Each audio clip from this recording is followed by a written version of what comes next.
Hello viewers, কেমন আছো তোমরা সবাই? আশা করছি সকলে খুব ভালো আছো। আমার চ্যানেল cooking.com-এ তোমাদের সকলকে আরও একবার স্বাগত জানাই। আজকে তোমাদের সাথে শেয়ার করব একটি স্পেশাল নিরামিষ আলুর দমের রেসিপি। কিন্তু এতে কোনো তামঝাম বা ঝামেলার ব্যাপার নেই। ঘরে থাকা সাধারণ উপকরণ দিয়েই তোমরা এই আলুর দমটি তৈরি করে নিতে পারবে। আর এই ধরনের আলুর দমটি রুটি, লুচি, পরোটা বা নিরামিষ পোলাও যে কোনো কিছুর সাথেই খুব ভালোভাবে খাওয়া যাবে।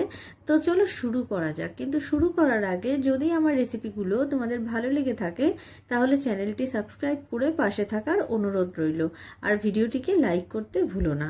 তো চলো শুরু করা যাক। সবার প্রথমে দেখো, আমি এখানে মিডিয়াম সাইজের 1 কেজি আলু নিয়ে নিয়েছি, যেটাকে আমি এইভাবে মাঝখান থেকে কেটে নিয়েছি, ভালো করে ধুয়ে নিয়েছি। এরপর আমি এটাকে প্রেসার কুকারে সামান্য জল আর সামান্য লবণ দিয়ে নেব একটা মাত্র সিটি। তো আমি একটাই এখানে প্রেসার কুকারে সিটি দিয়েছি, যাতে আলুটা খুব বেশি না গলে যায় কিন্তু মোটামুটি রেডি হয়ে যায়, কারণ এরপরে আমরা আলুটাকে ভাজবো।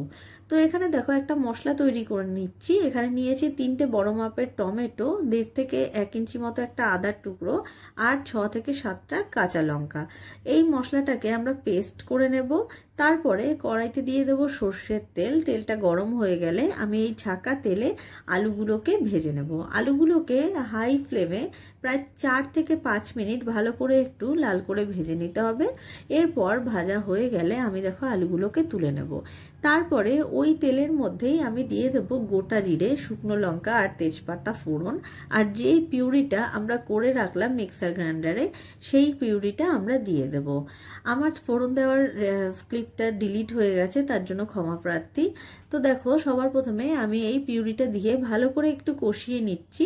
প্রায় 3 থেকে 4 মিনিট হাই ফ্লেমে এটাকে কষিয়ে নেওয়ার পর যখন এটা একটু হয়ে আসবে, আমি এখানে দিয়ে দেব প্রায় 1/2 চামচ মতো হলুদ গুঁড়ো, চা চামচের 1.5 চামচ মতো জিরের গুঁড়ো, 1/2 চামচ লঙ্কার গুঁড়ো আর স্বাদ মতো লবণ।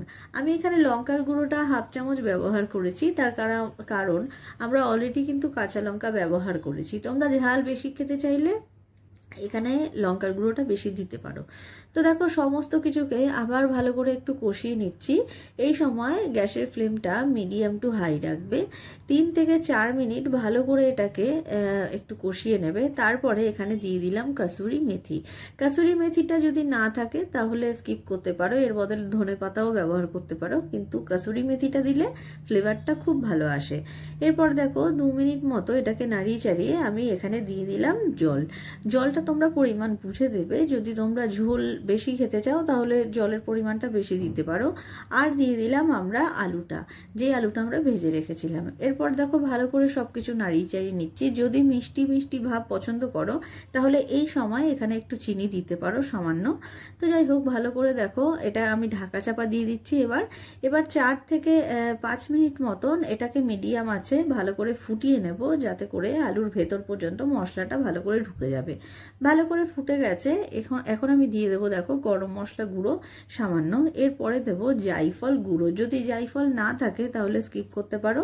আর দেবো সামান্য ঘি। ব্যাস, আমাদের আলুর দম একদম রেডি হয়ে এসছে। এরপরে দেখো এটাকে আমি ভালো করে সব কিছুকে মিশিয়ে নিচ্ছি। তোমরা এই আলুর দমটা বাড়িতে অবশ্যই ট্রাই করতে পারো। আর রেসিপিটি যদি ভালো লেগে থাকে ভিডিওটিকে একটি লাইক করতে ভুলো না। Thanks for watching.